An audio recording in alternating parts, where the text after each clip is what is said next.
All right, today we're talking about the second layer of the landscape painting. And the first layer, just as a reminder, is the desire to rob the canvas of its surface and provide a new surface for you to work on.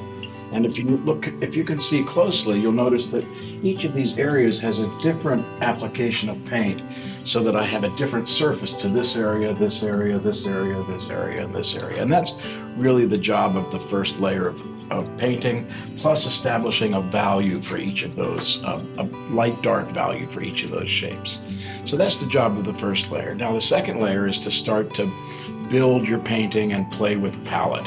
So in this case, I'm really just looking for the colors that will do the best to offset what I've got and bring me close to an image I'm comfortable with.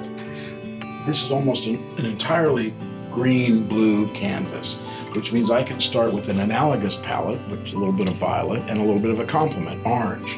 So I'm going to start to build the image with my blues, oranges, and violets, because all the greens are here, and we'll see what happens.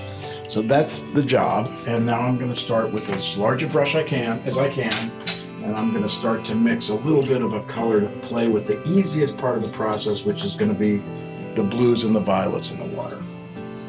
So I'll sit here, the values are already established. So I'm going to try to stay within the values I've established, and I'm just going to, this is sort of the beginning of the more time-consuming sort of the painting. So the first thing I'll do is I'll check the color I've got against the value and its position. So this color is the correct color, but it's in the wrong spot. It's a much darker value than what I'm looking for. It's perfect value for this area.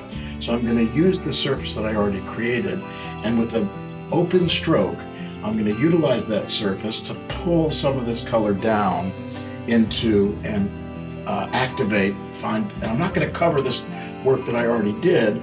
I'm just going to let it shine through, and I'll come back and mix that same color up with a little lighter value, or brighter. Actually, brighter is a better word in this case. And I'll touch it in again to see its position. Where does it belong? In this case, it's the right color, but it was in the wrong position up there. It's going to be fairly bright. So I'm going to start to build the surface. And no one's really going to see all that first layer. All they're really looking for now is this interplay of color. So I'm going to scoop that together and get an even brighter value for the first area of the painting. In order to do that, I'm going to pull and point this big brush. I'm going to test the color. Yeah, it's still a little dark, so I'll try to brighten it up a touch. I play with some of the realities of nature. So in this case, I've already established the horizontal lines, which are a reference to the surface of the water, and the vertical strokes are always a reference to the reflections. So if we're working with water, it's usually a combination, a weaving of vertical and horizontal strokes. And since the horizontal strokes are in, I'm going to come back with vertical, and those values that I established. And in this newer palette, the blues and violets. And then the last thing I'm going to do before I leave this area, since most of my strokes are horizontal, is to come back with the edge of the knife. And in this case, I'm going to pick a slightly different color. Come back with the edge of the knife and sort of weave some horizontal strokes back in to the painting, so that I'm really just mixing a little bit of peanut butter into my chocolate. So I'm taking a little bit of this darker value and moving it into the light shape, taking a little bit of the lighter value and moving it into the darker shape. I don't want to bore you to death by watching me finish this second layer, but I've already established a second coat on this layer, on this area, and on this area. And all I'm going to do is do the same thing with the values I established on the other two areas, and I'll call that quits for the day.